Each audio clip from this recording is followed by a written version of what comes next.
A conselleira do Mar comparecía no Parlamento para dar conta das liñas xerais de traballo do seu departamento daqui a 2020.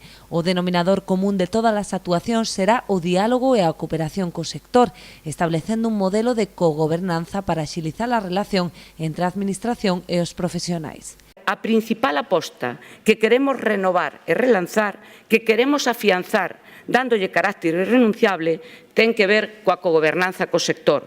Temos, debemos e queremos escoitar ao sector.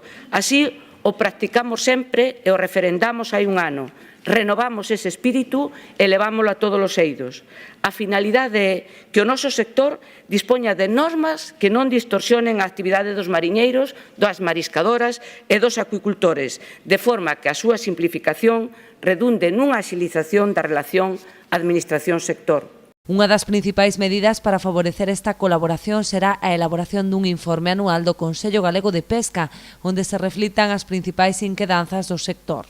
Inquedanzas entre as que destaca a consecución dunha maior competitividade da flota pesqueira.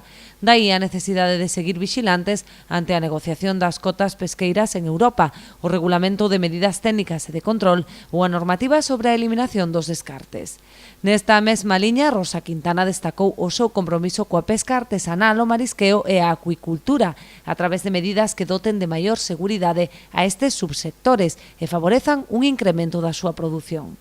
As melloras na comercialización dos produtos, a garantía da seguridade no mar, o investimento nas infraestruturas portuarias ou a loita contra a contaminación mariña son outros dos eixos fundamentais que marcarán a folla de ruta de mar de aquí ao final da legislatura.